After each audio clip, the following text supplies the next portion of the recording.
عزیزان محترم، ہمارے استاد ڈاکٹر رفیع کہتے ہیں کہ پروردگار نے حضرت ابراہیم کو جب کہا نا اپنی اولاد کو فلانی جگہ چھوڑ کر آ جاؤ، ریگستان تھا، بیابان تھا، کوئی نہیں تھا دور دور تک، اپنی زوجہ اور اپنے بچے کو چھوڑ کر آ گئے. آپ جانتے ساری باتیں، میں بچوں کے لیے تکرار کر رہا ہوں کہ حضرت اسماعیل کو اور اپنی زوجہ کو چھوڑ کر آ گئے.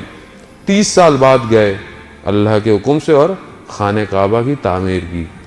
پھر پروردگار نے کہا کہ ابراہیم لوگوں کو میرے گھر کی حج کی یعنی زیارت کے لیے بولو کہ آئیں. حضرت ابراہیم نے کہا کہ پروردگار میں کس کو کہوں، یہاں تو تھوڑے سے تو لوگ ہیں، ایک آدھ قبیلہ ہے. کہا نہیں، تم فلانے پتھر پہ چڑھے اور کر تم کہو کہ اللہ کی لائیں، لوگوں تک پہنچانا ہمارا کام ہے. اور اب آپ دیکھیں کہ اس وقت جو حضرت ابراہیم نے کہا، آج آپ دیکھیں اب آپ کتنے مشتاق ہیں آج حج پہ جانے کے لیے، آپ کتنے مشتاق ہیں عمرہ کرنے کے لیے، اور آج آپ دیکھتے ہیں کہ لوگ کس طرح گھوم رہے ہیں. صفا اور مروہ میں اگر ہم صحیح نہ کریں تو ہماری عبادت اور حج قبول نہیں ہے. ان نشانیوں کو کہ جہاں پر بی بی نے اپنے بیٹے کی پانی کے لیے دوڑتی رہیں، پروردگار نے اسے شعار الہی قرار دے دیا کہ یہ میرا شعار ہے، یہ تمہیں کرنا ہے. اب چاہے کوئی پریزیڈنٹ ہو، چاہے کوئی امیر ترین آدمی ہو، چاہے کوئی جتنا بڑا ہو، چاہے کوئی مزدور ہو، سب کو دوڑنا ہے تاکہ تمہارا غرور اور تکبر ختم ہو جائے. سب کو طواف کرنا ہے، چاہے تم جتنے بھی بڑے ہو جاؤ، سب کو ایک ہی لباس پہننا ہے.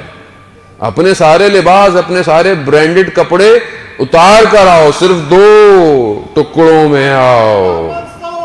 اللہم صلی علی محمد. دو ٹکڑوں میں آؤ بس کپڑوں کے، تاکہ میں تمہیں تمہاری حقیقت دکھا سکوں.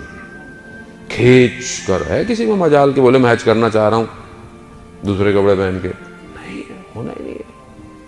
کوئی بولے کہ میں نہیں کروں گا صفا و مروہ، نہیں کر سکتا.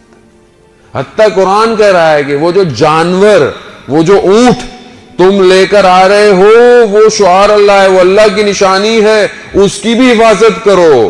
کیوں؟ کیونکہ تم نے مینا میں اسے قربان کرنا ہے. ایک اونٹ یا جانور کیوں شعار اللہ ہے؟ کیونکہ شعور درک سے ہے. کیوں؟ کیونکہ اللہ کی نشانی ہے. اللہ کہہ رہا ہے اس کی حفاظت کرو. اور جس میدان میں 72 اللہ کی نشانیاں جا جائیں اور قربان ہو جائیں تو اس شعار کی کتنی بڑی حفاظت کرنی ہے ہم لوگوں نے.